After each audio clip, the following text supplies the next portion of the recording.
Blog Talk Welcome. Radio. Welcome to Sherri's Playhouse. This week we welcome Everett Roberts' play, Murder at Home. Please enjoy. Hello. I am your humble host, your tour guide, if you will. Tonight, through two unique plays, we stop in the nameless, faceless suburbs of America, where husbands love their wives and wives love their husbands, but where murder also lurks just beneath the surface. 10 minutes to live. Imagine a suburban home and bank office in the late 1940s to early 1950s. At rise, a single spotlight on a solitary man. This is Johnny. He is dressed in black slacks, a strap-style A-cut T-shirt, and a gray Homburg-style hat. Johnny's head is down, looking at his feet. As the light comes up, he fishes in his pocket and pulls out a rumpled, almost empty pack of cigarettes. Slowly, deliberately, he taps one of the few remaining cigarettes out of the pack. Then he taps his pocket for a light and pulls out a book of matches. He strikes one and lights it up. He blows out a cloud of smoke. Well, shit. It wasn't supposed to happen the way it did, you know. It was supposed to be easy, quick, almost a cash and grab. You know what I mean? Grab the cash and run. Whatever. Hell, I don't even know why I'm talking about this. I know I ain't got no chance of redemption. No confession or penance will get me to heaven. Just too much shit, you know. Johnny takes another long drag and exhales, shaking his head slowly. It was supposed to be real easy, you know. It wasn't supposed to happen the way it did. Johnny takes a final drag on the cigarette, then steps forward a little and lights come up on a bar. Johnny sits down. Yo, give me a shot of whiskey. No. Stuff on the bottom shelf, the cheap stuff. The bartender hands him a shot wordlessly, which Johnny gulps down eagerly. He signals for another. Freddie emerges from the shadows. Got a light? Freddie removes a cigarette from her purse and holds it up. Johnny shrugs and pulls out the book of matches and throws it to her. Oh, a gentleman. She lights a cigarette and offers the match to him. Johnny lights one as well. Are you drinking to forget or to remember? Remember what? Remember that you're a man. Johnny ignores her, gulping down the second shot quickly. A beat as Freddie watches him. Finally, she speaks again. 2 more, and make it the good stuff from the top shelf. Hey, lady, just leave me alone. I don't have money if you're selling, and I don't take charity if you're offering. I knew you didn't have money, or not enough, the minute I saw you drinking that rot gut. I'm neither selling nor giving. I have a business opportunity for you. A chance to make some real money, if you're interested, that is. Johnny gives her a look, swallows the third shot, and nods. All right. What kind of business opportunity? It's easy work. 10 minutes tops, and you'll earn a lot of money. Oh, hell. What do I have to lose? Fade to black, leaving only the glowing ember of a cigarette. The lights come up, revealing a bank manager's office on one side, the living room of a house on the other. The lights on the bank office are dimmed, but not out. The lights are up on the house side. Nancy is at the front door waving. Nancy is in her late 20s to early 30s, dressed nice but not sexy, just very housewife-like. Be good, Ronnie, and have fun at school.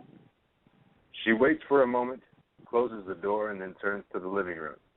Nancy gets some cleaning supplies and starts dusting. As Nancy works, the lights dim on her and come up on the bank office. Victor enters with a briefcase. Victor is a middle-aged bank manager dressed nicely. He moves to his desk and immediately bends down to fiddle with a safe under the desk. Right 32, left 61, right 66. Victor stares into the safe and exhales sharply. Thank God it's still here. Victor's head pops up, hitting his head. He rubs his head as he answers. Hello? Victor, are you okay? You sound like you're out of breath. Oh, I'm fine, Nancy. Why are you calling? I'm just calling to see what you wanted for supper. You rushed outside so quickly this morning. Oh, whatever you decide, I'm sure it will be fine, Nancy. Now, please, I have to go. I have work to do. Victor, it's not even 8 in the morning. The bank doesn't open till 9. I have lots of work to do, Nancy. Before the bank opens? Now, please, I have to go. Yes, dear. Victor hangs up the phone and then quickly darts down under his desk again. Mr. Wilson, are you there? Victor's head comes up hard against the desk again, and he winces and quickly closes the safe. He is trying to straighten himself up as Freddie enters. Freddie is everything that Nancy is not. She is younger, blonder, shapelier, wearing tighter clothes. She spies Victor on his knees and quickly rushes over to him, still holding her clutch, and kneels in front of him. Mr. Wilson, is everything okay? Their eyes meet for just a moment, and he swallows hard, obviously lusting after her. Frederica, I wasn't expecting you to be here. Mr. Wilson, how many times do I have to tell you to call me Freddie?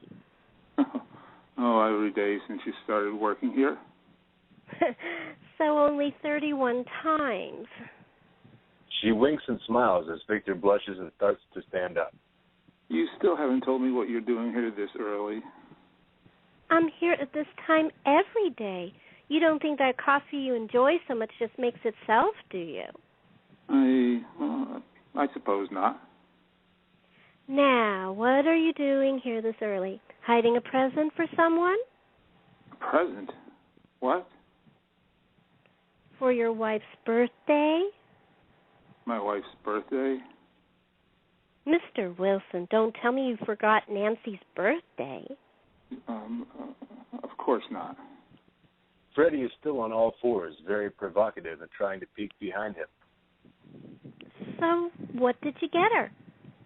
It's a surprise. Well, of course it's a surprise. For her. You can tell me, can't you? Freddie looks up, giving him almost puppy dog lovesick eyes. Victor, as if realizing something isn't right in this situation, suddenly gathers a hold of himself. How did you know today was Nancy's birthday? I'm your secretary, Victor. I know lots about you and your family, about Nancy and little Ronnie. She smiles and exits, giving her butt a little wiggle as she does.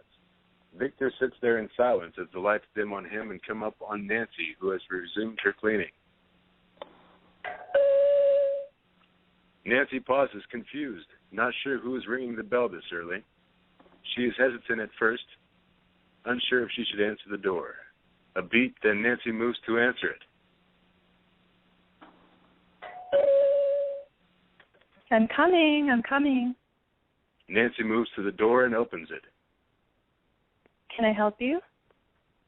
Johnny enters, wearing the same slacks and hat, a too large white shirt, tie, and checked sport coat, carrying a bag. Something just doesn't look right about the way he is dressed. Something off about it all. Johnny tips his hat as he enters, but doesn't take it off. Hello, ma'am. I'm a door-to-door Bible salesman and wondered if I can interest you in purchasing a new copy of the Good Word, perhaps a family edition. The smile is too wide, the words too sincere. Again, something is just wrong about everything he does. I'm sorry, did you say you were selling Bibles? Yes, ma'am. The New American Edition. The New American Edition? Yes, ma'am. Family editions. So you can teach your son all about the Good Word. I don't think so. Thank you, though. Nancy turns slightly, her back towards Johnny, as if dismissing him without saying it. Please, ma'am, could you just take a look? He opens his bag and begins digging through it. No, thank you. I'm happy with... She turns to face him. Johnny pulls out a revolver from his bag. Sit. I don't I said sit, you haughty bitch. Wordlessly, almost timidly, Nancy moves to the couch and sits down, hands in her lap. Johnny moves behind her, keeping the gun trained on her the whole time, and picks up her phone. Hey, it's me. Let me talk to the man. Lights come up on the bank office side. Freddie rushes in, scared. Mr. Wilson, there's a problem, an emergency at home. Victor, who's been poring over ledgers, looks up confused. What kind of problem? The bank isn't even open yet. How? Mr. Wilson, Victor, it's your wife. Nancy? What's wrong? What's happened? You need to take the phone and find out, sir. Victor picks up the phone on his desk quickly. Hello, Nancy. What's going on? What's the emergency? Yeah, no, this isn't Nancy. Who is this? What's going on? Is my wife okay? Victor Wilson, president of the First National Trust. Husband to Nancy, father to Ronnie. That is who I'm speaking to, correct? Who is this? Tut, tut, tut, Mr. Wilson. You just didn't answer me. That's one demerit. You know about demerits, don't you? You learned all about them at that fancy private school you attended. But in this reality, if you get 3, then things get bad. They get real bad. Now, answer me. Is this Mr. Victor Wilson, bank president, loving husband and father? Yes. Now, what do you want? I want what all bank robbers want, Mr. Wilson. Money. You're robbing me over the phone? I don't understand. No, Vic. I'm robbing you from your home. Nancy.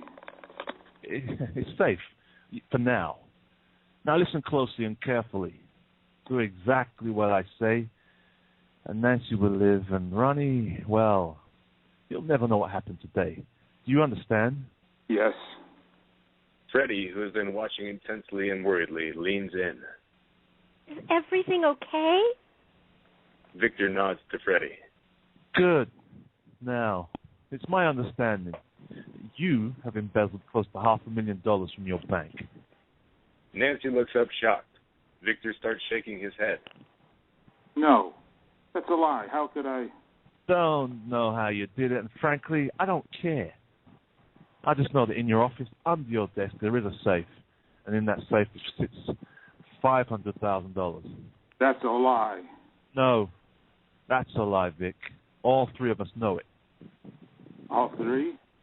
Yes, all 3. You, me, and my partner. Freddie's expression suddenly changes. She goes from concerned secretary to something more sinister. Her back straightens, and from out of her clutch, a small .45 revolver appears. Freddie? I told you, Vic. I know everything about you. Well, I'm guessing Freddie has just joined the party. Tell her hi for me, would you, Vic? I said, tell her hi for me. He says hi. Hi, baby. Vic, you still with me? I can't hear you, Vic. Are you still with me? Yes. Good. Now, here's how this works. You have 10 minutes to get down on your hands and knees, open up that safe, pull out the $500,000, put it in the bank bag. Then you give it to Freddie. Freddie, on the other hand, will then leave the bank and call me to tell me your wife is safe. Then I'll leave you and your pretty wife and your pretty home alone. But until then, you... No, you haven't already killed Nancy. Say hi to your loving husband, Nancy. Victor, what's going on? She's got a gun and... Satisfied? Yes. Good. You got 10 minutes, Vic. Not 11, not 12. She has 10 minutes to live. Johnny hangs up the phone and the lights in the house dim. Victor looks down at the phone while Freddie motions with her gun. Are you just going to sit there? Time's a-ticking, you know. Will he really kill her? Who? Johnny? Oh, yes, he will. He's crazy. And you're here to what? Kill you, if necessary. Don't want to do that, though, Vic. We don't want to hurt anybody or kill anyone. We just want the money. Do you love him? Who? For Johnny? No. He's a tool in my plan. Your plan? Johnny is just a thug. A crazy one for short, but just a thug. He's nothing. You think he came up with this plan on his own? He's the muscle. I'm the brains. But? Vic, I've been playing at this and planning on this from the day I walked in that door. I didn't know you were embezzling. Oh, that was a pleasant surprise. But we still would be robbing you, no matter what. Now, better get cracking on that safe. Still, do you need him? Johnny? No. Why? Well, what's to stop us, then, from taking the money and running? If Johnny doesn't hear from us, then your wife... We'll be dead, and will save me the pain of divorcing her. And Ronnie? What happens to your son? We have relations that will take him in. He'll be okay. What about Johnny? You said it yourself. He's a street thug. We'll call the police and they'll catch him, or he'll do something stupid sooner or later and they'll catch him for something else. And us? Us? We'll be in Rio, $500,000 richer. The lights dim on the bank and come up on the house. Johnny is pacing back and forth, nervous, anxiously waiting. What's wrong? Oh, man. She hasn't called yet. It's only been 2 minutes. Shut up. I know how long it's been. Are you nervous? No. Why? Do I act nervous? Frankly, yes, you do. Earlier you were in control, so strong on the phone. Oh, you like that, huh?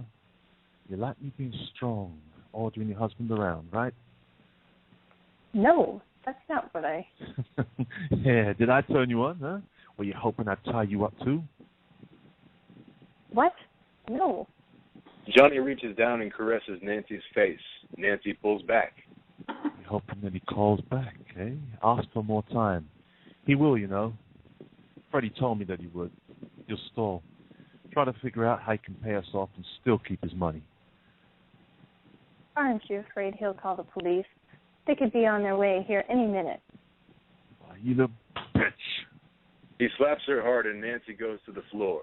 Johnny moves to the door. After a moment, he breathes a sigh of relief. No cherries and berries. Not yet. Johnny glares at her and begins moving threateningly towards her, then stops as if remembering something. No. No, your husband, he won't call the cops. Why not? Then he'd have to admit to stealing $500,000 from the bank. He could give it back to the bank. But he won't. Freddie knows it and you know it. Now then, look. You got anything else smart to say, or do I find another way to shut you up? Johnny leers at her, reaching for her arm, sinister, threatening. When suddenly Nancy bolts up and runs for the door. Johnny reaches out to grab her as the lights dim on the house and come up on the bank. So, you're suggesting that we screw over our partners and run away together. Oh, how many times do I have to say that? Yes. Listen, I don't love Nancy. I haven't in quite some time. Not since Ronnie was born. She devotes all her time to him now. He's 6. 6. He needs someone to take care of him. And I need someone to take care of me, too. Victor reaches into a desk drawer and pulls out an envelope. I wasn't planning on showing you this today, but obviously things have changed. What is it? 2 tickets to Vegas for us. I was going to invite you next week.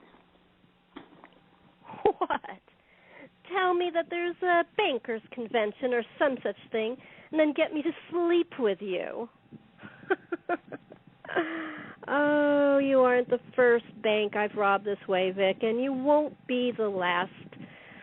You are the first to try to sleep with me, but you are the first to request that we kill his wife and run off to Rio. Time's ticking, Vic. 5 minutes down, 5 minutes to go. What are you going to do? Pay the ransom or let her die?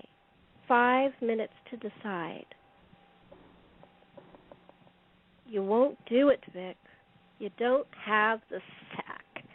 Just admit it. Quit trying to be so tough. Save the mother of your son and give me the $500,000. I told you already. I don't love her. Oh, come on, Freddie. Run away with me. Let your boyfriend kill my wife. Let him take the rap, and we'll be sipping mojitos in Rio. Mojitos are a Cuban drink. Victor gets up from his desk and moves over to her. Then we'll go to Cuba. Come on. What do you say? You, me, and a cool $500,000 in unreported cash. Victor's hands slide down to her waist as he stands behind Freddie. The lights on the bank dim. Lights rise on the living room. Johnny has a hold of Nancy by the arm. You think you're so smart, don't you, bitch? But you're not. You're just like all the rest of them. Stupid. Trying to control me. Tell me what I can and can't do. Trying to manipulate me. You think I'm stupid, but I'm not. You're the one who's stupid. I'm sorry. I shouldn't have tried to run. Johnny holds the gun with one hand and Nancy drops to the floor and begins to tug at his belt. No, you shouldn't have. And now you're going to pay. Nancy, almost kneeling in front of Johnny, suddenly rises up a little and drives her forearm into Johnny's crotch. He doubles over and there's a brief struggle with both actors' backs to the audience. As both Nancy and Johnny reach for the gun, lights on the house go black. Lights on the bank rise. Freddie pushes away from Victor and looks down at her watch. 3 minutes left, Victor. 3 minutes. What are you going to do? Victor moves away from Freddie and back towards the desk. Oh, why didn't you just threaten to kill me? Why did you have to drag her into this? Because I know men like you, Victor. A man like you would be willing to sacrifice himself, but not his wife.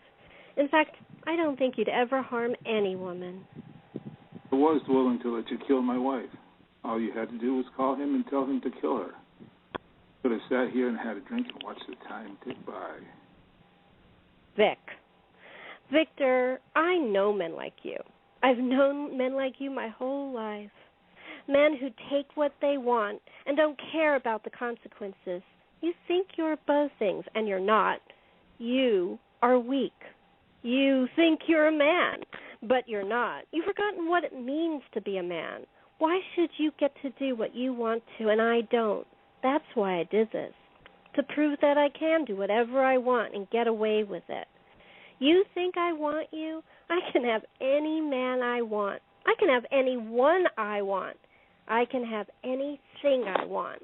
And what I want isn't you. It's that $500,000 in your safe. Now, are you going to give it to me, or do we have to wait for your wife to die for you to realize how serious I am? Fine. I'll give you the money. Just don't hurt me or Nancy. I knew you'd come around eventually. Men like you always do. Victor kneels and begins to play with the safe's combination. When will you stop? This is the last one. Is this the last one? Is this the last time I con a poor bank president or manager and have him give me all his money? No, Victor, it isn't. Victor stands up, a gun in his hand. Yes, it is. Freddie falls down and Victor places the gun on the desk and picks up the phone. Hello, operator? Operator, hello?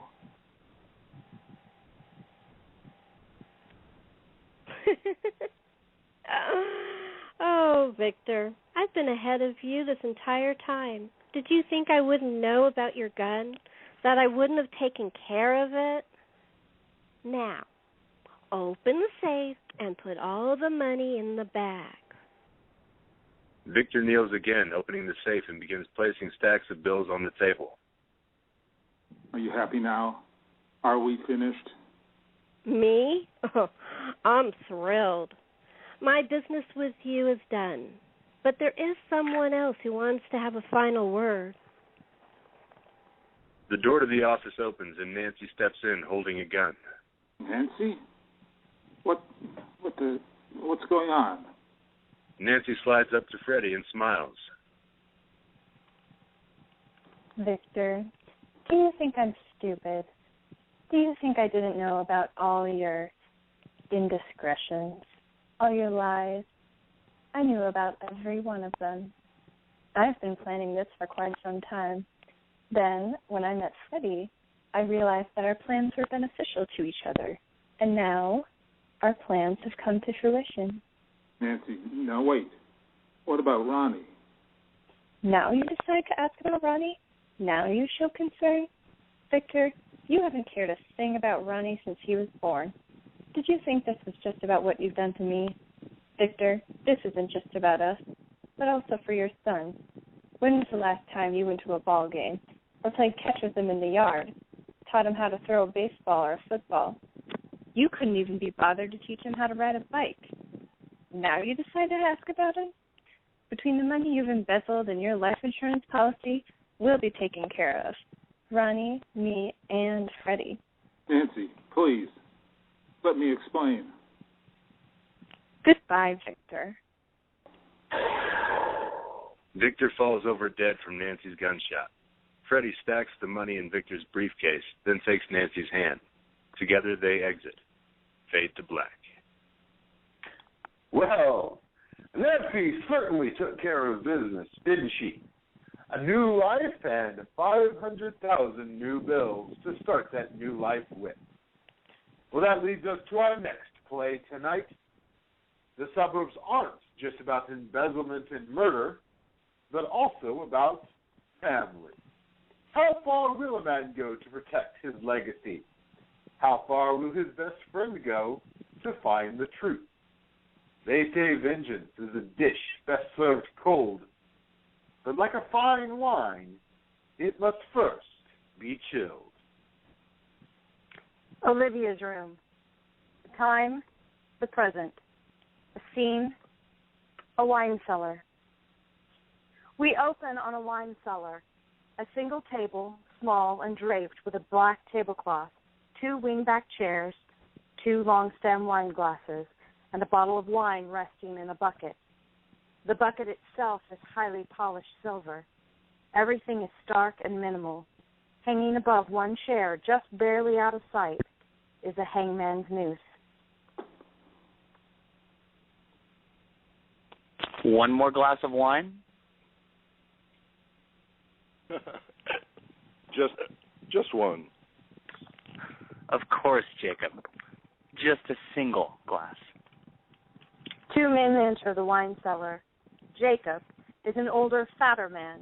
He is laughing louder than his companion upon whom he must lean. Jacob is obviously drunk. He is dressed in a cheap suit. Jacob's companion is Bruce. Bruce is younger, leaner, and although he appears to be drunk as well, there is a mean glint in his eye that suggests otherwise. Bruce's attire is much finer. Bruce leads Jacob to one of the wingback chairs and then sits down in the other. Jacob is studying the bottle of wine but hasn't reached for it yet. So, this is it? This is what, old friend? The great wine cellar you wouldn't shut up about. That I wouldn't shut up about? I only mentioned it once. Maybe you've mentioned it, but don't play coy with me, old friend. You know everyone's been abuzz about this mysterious cellar you've been building. I have no idea what you are talking about. Jacob starts to stand. If you brought me here just to toy with me, I have better things I could be doing. Suddenly, Bruce is standing too, holding out a hand to stop Jacob. Jacob, you are drunk. And we know that when you get drunk, you get angry and you get reckless. Please sit down. I'm not toying with you. I just didn't know my remodeling plans were the talk of the town. Oh, but they have been, Bruce. Only a year after Olivia's death, and suddenly you are remodeling her bedroom into a wine cellar? How could it not be the talk of the town? Bruce looks away as Jacob mentions his daughter, closing his eyes. He then turns his attention back to the matters at hand and the guests at the table. I had no idea I was that popular. You aren't, Bruce. But you just said. Oh, I mean no disrespect, Bruce, but it's the truth. The past year you've been a hermit, avoiding the parties, the tastings. Only because those throwing the parties and the tastings are useless, brain-dead sorority girls who don't know a Chateau Palmier Margaux from a Clos du Bois Chardonnay. The celebrity chefs they hire cannot cook a simple meal, nor do they know how to pair them. Unlike you, Jacob, you are a master. You flatter me, but... No, my friend. Don't even try to protest about what we both know is true. Your years of experience, the pairings, some unusual and unconventional, but always perfect. Your reviews in the Times and the Post. Well, it's obvious I am not alone in recognizing your mastery. You are the reason I built this. What is this exactly? If it is a wine cellar, then it's severely understocked. Jacob motions to the one bottle on the table. This time, Bruce joins him. No, my friend, this is my tasting room. The Jacob Montalcino tasting room. You named your tasting room after me? Of course I did. As I said, you are a testament to fine taste and elegance. Again, you flatter me. You are also one of Olivia's favorite people. God rest her soul. God rest her soul. Jacob makes the sign of the cross, but sloppily, as Bruce uncorks the wine bottle. You were there, weren't you? Where? Now who is playing coy? At Olivia's last party. I don't rightly recall. Jacob, I know your memory is like a steel trap. It is the one thing that is admirable about you. No matter how much wine your brain soaks up, it never forgets a party. Speaking of parties, won't your guests be wondering where we've disappeared to? Angela will make sure that we needed a moment or two of privacy to reminisce and honor my beloved daughter. Bruce pours a glass of wine for Jacob and then a glass for himself. He picks up the glasses, and even though he can simply hand it to Jacob, he makes a big show of walking it over to his friend. He continues to walk, stopping just behind the chair Jacob is sitting in, and raises his glass in toast. To Olivia. To Olivia. Jacob quickly drains his glass of wine, but Bruce hasn't even touched his yet, still holding the glass up in toast. And to one day finding her killer. At this, Jacob coughs and almost doubles over, his eyes wide. He tries to gain his composure, but it isn't quickly coming. He straightens up a little and looks over at Bruce. Her killer? Bruce, what happened to Olivia was an accident. Bruce looks down at Jacob, seated, his eyes flashing in anger and in rage. An accident. An accident. How does a 16-year-old girl get drunk as she got and then is allowed to drive by accident? That's not what I meant, Bruce. What I meant was... No, you're right. Of course you are. Jacob, what is your greatest fear? What? Your greatest fear. What is it? Mine, for instance, was losing my daughter, outliving her. I think that's every parent's greatest fear. But you have no family, no children, no spouse or partner. You live alone in this world. I'm not alone. I suppose not. You have your circle of friends, don't you?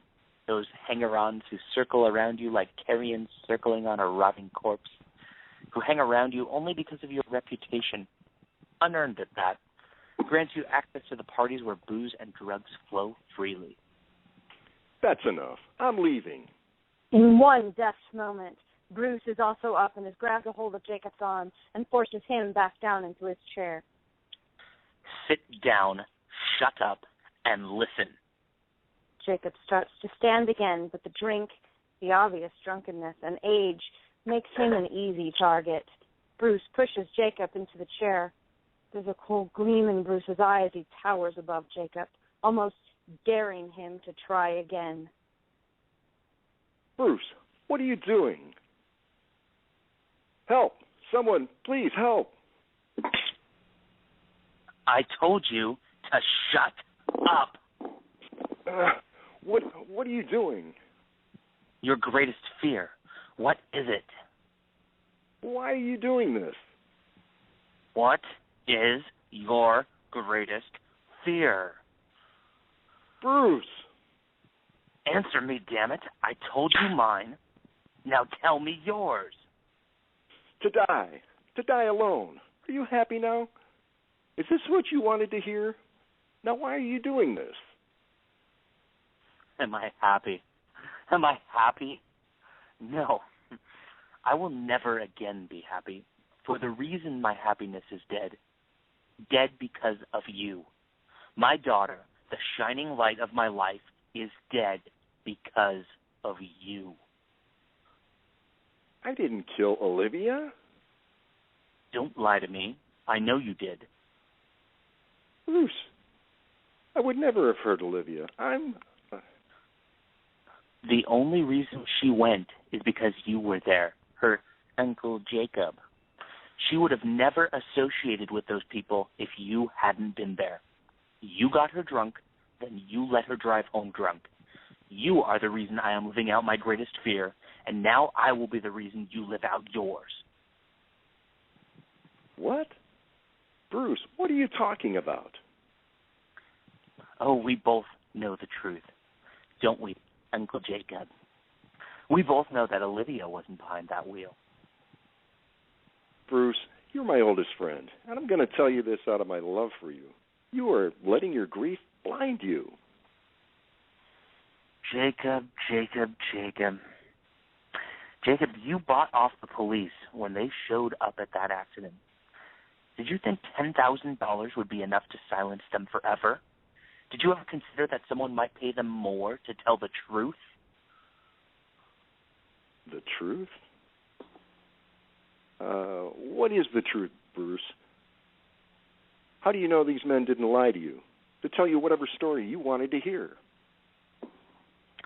Because I know you, Jacob. I've known you for 30 years, and I know you never let anyone else drive, no matter how drunk you are. I remember the parties where you insisted on driving home despite how drunk you were.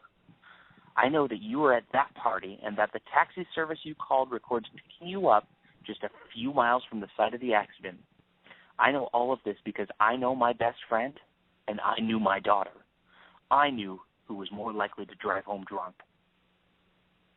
So tell me, Jacob, is dying alone your greatest fear? Yes, of course it is. Who wants to die alone? You lie. I think your greatest fear is the truth. I think your greatest fear is being found out. But I've taken care of all of that. Bruce sets his still full glass of wine on the table in front of Jacob and reaches into his jacket and pulls out a sealed envelope. What? What is that? Did you enjoy the wine, Jacob? Bruce, what are you doing? Bruce, let me go and we'll forget this ever happened.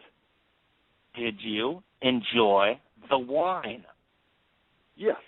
Is that what you wanted me to say? Yes, it was a fine wine. I'm glad you did, Jacob, because that glass of wine was the last glass of wine you'll ever have. Bruce, what is that? This is a letter, Jacob, confessing your part in my daughter's death.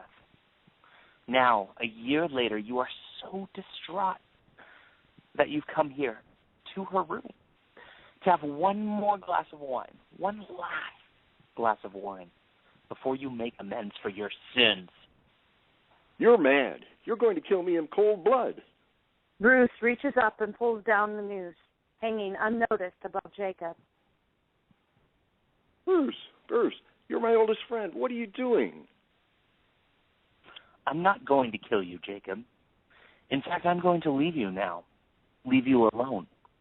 Alone with this rope, alone with the confession we both know is true. Alone with this very fine wine. Bruce picks up his long-forgotten glass and drains it in one gulp. I can see why it's your favorite, Jacob. It is a very fine wine. I hope you enjoy it. Bruce turns and exits, leaving Jacob staring at the bottle of wine and the envelope laid out in front of him. Jacob starts to stand and then falls back into his chair. He picks up the envelope and opens it, pulling out the letter and beginning to read. This is my final column, my confession, my penance for the murder of my goddaughter, Olivia. I can no longer live with the guilt that has consumed me for the past year. Fade to black. Ah, that is a very fine wine indeed. You know, they say remorse leaves a bitter taste on the tongue, but revenge is sweet on the palate. I'm sure Bruce and Jacob would both agree with that statement. Well, thank you once again for joining us for Murder at Home here on Sherri's Playhouse. Good night. Thank you for listening to Sherri's Playhouse, hosted by Chatting with Sherri.